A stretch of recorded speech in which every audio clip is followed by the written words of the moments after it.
ശ്രീ കൊടുക്കുന്ന സുരേഷ്, എപ്പോഴും രാഷ്ട്രീയത്തിൽ അമിതമായി ആത്മവിശ്വാസം ഉണ്ടാകുന്ന പലപ്പോഴും പരാജയത്തിന് വഴിമരുന്നാകുന്നുണ്ട്. ഇപ്പോൾ യു ഡി എഫ് വളരെ എന്ന് വെച്ചാൽ അസാധാരണമായ ഒരു ആത്മവിശ്വാസം ഈ തദ്ദേശ തെരഞ്ഞെടുപ്പിന് ശേഷം പ്രകടിപ്പിക്കുന്നുണ്ട്.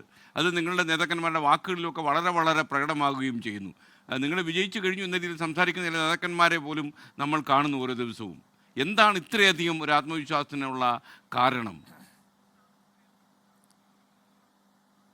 ഞാൻ ആദ്യമേ തന്നെ ശ്രീ മോൻസി ജോസഫിനെ അഭിനന്ദിക്കുകയാണ്. കാരണം കേരള കോൺഗ്രസ് മാണി ഗ്രൂപ്പ് UDF-ലേക്ക് വരുന്നതുമായി ബന്ധപ്പെട്ട ചർച്ചകളിൽ അദ്ദേഹം എടുത്തിരിക്കുന്ന നിലപാട് വളരെ സ്വാഗതാർഹമാണ്. കാരണം അദ്ദേഹത്തിൻ്റെ നിലപാടും ഞങ്ങളുടെ നിലപാടും എല്ലാം ഒന്ന് തന്നെയാണ്. രണ്ട് കേരള കോൺഗ്രസുകളെ UDF-ൽ നിർത്തിക്കൊണ്ട് മുന്നോട്ട് പോയ ശ്രീ കെ കരുണാകരൻ്റെ നേതൃത്വത്തിലുള്ള ഗവൺമെൻറ്, ആൻ്റണിയുടെ നേതൃത്വത്തിലുള്ള ഗവൺമെൻറ്റൊക്കെ കേരളത്തിൽ ഭരണം നടത്തിയിട്ടുണ്ട്. അതുകൊണ്ട് തന്നെ രണ്ട് കേരള കോൺഗ്രസ്സായി UDF-ൽ നിന്ന് UDF-ൻ്റെ ഭരണത്തിൽ വന്ന് മുന്നോട്ട് പോയ കാലഘട്ടമുണ്ട്. അതുകൊണ്ട് കേരള കോൺഗ്രസ് മാണി വരുന്നത് കൊണ്ട് ജോസഫ് ഗ്രൂപ്പിന് എന്തെങ്കിലും കോട്ട സംഭവിക്കുമെന്നോ എന്തെങ്കിലും കുറവ് സംഭവിക്കുമെന്നോ ഒരിക്കലും കരുതേണ്ട കാര്യമില്ല. ജോസഫ് ഗ്രൂപ്പിൻ്റെ താല്പര്യങ്ങളെല്ലാം സംരക്ഷിച്ചുകൊണ്ട് തന്നെ ജോസ് കെ മാണിയുടെ വിഭാഗം UDF-ലേക്ക് വന്നാൽ അവരുമായി ചർച്ച ചെയ്ത് ധാരണയിലെത്താൻ UDF തയ്യാറാണ് എന്ന് ഞങ്ങൾ നിലപാട് വ്യക്തമാക്കിയിട്ടുണ്ട്. എന്തായാലും അത് ശ്രീ SK ഞങ്ങളെക്കാൾ കൂടുതൽ ഈ കാര്യത്തെക്കുറിച്ച് അറിയാവുന്ന ആളാണെന്നാണ് അങ്ങയുടെ ഈ പ്രസ്താവനയിൽ നിന്ന് മനസ്സിലാക്കുന്നത്. എന്തായാലും സുരേഷ്, ഞാൻ സത്യസന്ധമായ ഒരു കാര്യം പറയാം.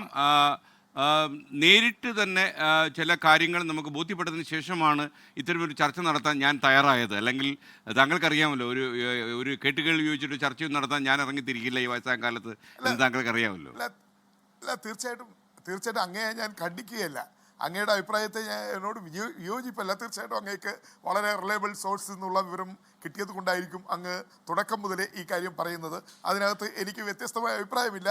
ഞാൻ അതിനോട് പൂർണ്ണമായി യോജിക്കുകയാണ് എന്ന് ഞാൻ SK പോലെയുള്ള ഒരാൾ ഒരു കാര്യം പറയുമ്പോൾ അതിൽ തീർച്ചയായിട്ടും അതിനകത്ത് ശരിയുണ്ടാകും, അല്ലെങ്കിൽ അത് ഒരിക്കലും ഒരു തെറ്റാകാൻ സാധ്യതയില്ല എന്ന് വിശ്വസിക്കുന്ന ഒരാളാണ്. അതുകൊണ്ട് അങ്ങ് പറഞ്ഞ അല്ലെങ്കിൽ SK പറഞ്ഞ കാര്യം നടക്കുമെന്നാണ് അങ്ങ് വീണ്ടും വീണ്ടും ആവർത്തിക്കുന്നത്. അത് അങ്ങനെ ആകട്ടെ എന്ന് ഞങ്ങൾ എല്ലാവരും ആഗ്രഹിക്കുകയാണ്, ആശിക്കുകയാണ്. നിങ്ങൾ താങ്കൾ പറഞ്ഞത് അല്ല, താങ്കൾ എന്നോട് ചോദിച്ച ചോദ്യം ഈ മുന്നണി ഞങ്ങളുടെ ആത്മവിശ്വാസത്തെ കുറിച്ച് ചോദിച്ചത്. ഞങ്ങൾ പിന്നെ ആത്മവിശ്വാസത്തിലല്ലാതെ ഞങ്ങളെ സംബന്ധിച്ച് ഞങ്ങൾ സുൽത്താൻ ബത്തേരിയിൽ കൂടിയ ഞങ്ങളുടെ കോൺക്ലേവിൽ എടുത്ത തീരുമാനം, ഞങ്ങൾ ഭരണത്തിലേക്ക് വരാൻ പോകുന്ന മുന്നണിയാണ്. 2 മാസം അല്ലെങ്കിൽ 3 മാസം കഴിഞ്ഞ് ഞങ്ങളിപ്പോൾ പ്രതിപക്ഷ മുന്നണിയല്ല, മറിച്ച് 2 മാസം അല്ലെങ്കിൽ 3 മാസം കഴിഞ്ഞ് കേരളത്തിൽ നിയമസഭാ തെരഞ്ഞെടുപ്പ് നടക്കുമ്പോൾ 100 സീറ്റ് നേടി അധികാരത്തിൽ വരാൻ പോകുന്ന മുന്നണിയും പാർട്ടിയുമാണ് ഞങ്ങളുടെ പാർട്ടി. അതുകൊണ്ട് ഞങ്ങൾ പ്രതിപക്ഷത്തെ ഒരു പാർട്ടിയോ ഒരു മുന്നണിയോ അല്ല. ഞങ്ങൾ അധികാരത്തിലേക്ക് വരാൻ പോകുന്ന അടുത്ത 3 മാസക്കാലത്തിനിടയിൽ നടക്കാൻ പോകുന്ന നിയമസഭാ തെരഞ്ഞെടുപ്പിൽ 100 സീറ്റ് നേടി അതിൽ മുകളിൽ സീറ്റ് നേടി അധികാരത്തിൽ വരാൻ പോകുന്ന പാർട്ടിയും മുന്നണിയുമാണ് ഞങ്ങളുടേത്. അത് ഞങ്ങളുടെ ആത്മവിശ്വാസം, അതിന് ഒരു കുഴപ്പവുമില്ല. ആ ആത്മവിശ്വാസം കേരളത്തിന്റെ മണ്ണിൽ നടക്കും. അത്രയേറെ ജനങ്ങൾ വെറുക്കപ്പെട്ട ഒരു ഗവൺമെന്റാണ് കേരളം ഭരിക്കുന്നത്. തെരഞ്ഞെടുപ്പുകളിൽ തിരിച്ചടി മാത്രം നേരിട്ട് മുന്നോട്ട് പോകുന്ന ഈ ഗവൺമെന്റിനെ ഇനി ഒരിക്കലും കേരളത്തിലെ ജനങ്ങൾ അധികാരത്തിൽ വരാൻ അനുവദിക്കില്ല. അതുകൊണ്ട് 3ാം പിണറായി സർക്കാർ എന്നത് മലർപ്പൊടിക്കാരൻ്റെ സ്വപ്നമായി മാത്രം അവസാനിക്കും. Thank you Shri Kodikunnil Suresh. John Mundakan, നമുക്ക് ഈ ചർച്ച അവസാനിപ്പിക്കാൻ സമയമാകുന്നു. ഒറ്റ കാര്യം മാത്രം, ഒരുപക്ഷെ നമ്മൾ ഇത്രയും ചർച്ച ചെയ്ത് കഴിഞ്ഞപ്പോൾ ഇത്തരം മുന്നണി മാറ്റങ്ങളെ ഒരു മാധ്യമപ്രവർത്തന എന്ന നിലയിൽ താങ്കൾ എങ്ങനെയാണ് നോക്കിക്കാണുന്നത്?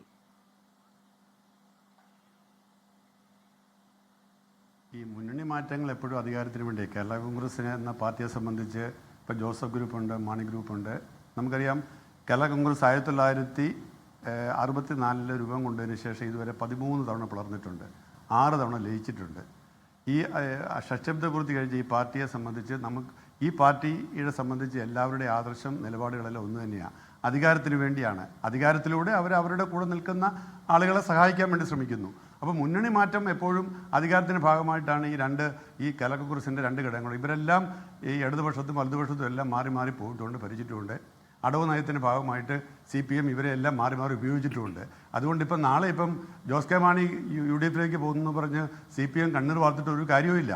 കാരണം ഇത് അങ്ങോട്ട് വിളിച്ചുകൊണ്ട് പോയതും അതുപോലെ തന്നെ അവർ തിരിച്ചിങ്ങോട്ട് പോയിരുന്നു മാത്രമേ ഉള്ളൂ. പിന്നെ ഞാൻ ഇവിടെ ചർച്ച ചെയ്യാതെ പോയ ഒരു കാര്യം കൂടെ പറഞ്ഞോട്ടെ. എന്തുകൊണ്ട് എന്നുള്ള ചോദ്യത്തിനുള്ള ഒരു ഉത്തരം കൂടി.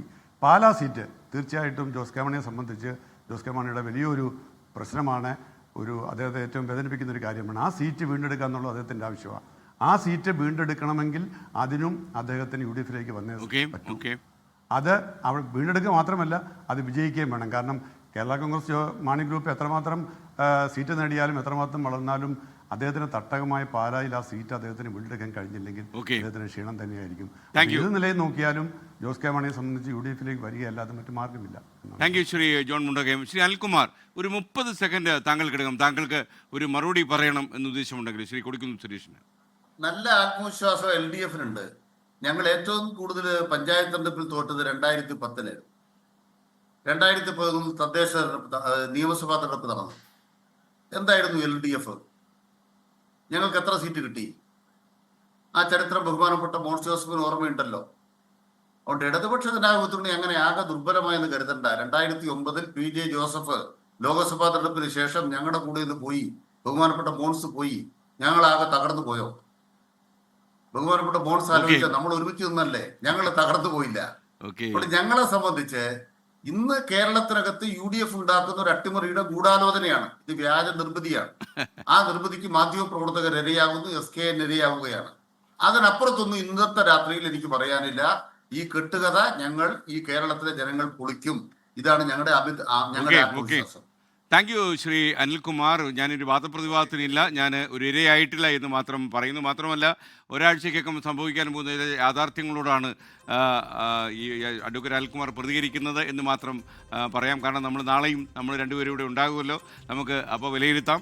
എന്തായാലും ചേരി മാറ്റവും മുന്നണി മാറ്റവും കുറച്ചുകൂടി സംഭവിക്കാനുള്ള എല്ലാ സാധ്യതയും നമ്മുടെ കേരളത്തിൻ്റെ രാഷ്ട്രീയ പരിസരത്ത് നമ്മൾ കാണുന്നു. ലോകത്തെവിടെയായാലും ഏത് സമയത്തും 24 വാർത്തകളും ഓഗ്മെന്റഡ് റിയാലിറ്റി പാക്കേജുകളും എക്സ്പ്ലെയിനറുകളും വിശദമായി കാണാൻ ഞങ്ങളുടെ YouTube ചാനൽ നിങ്ങൾക്ക് സബ്സ്ക്രൈബ് ചെയ്യാം.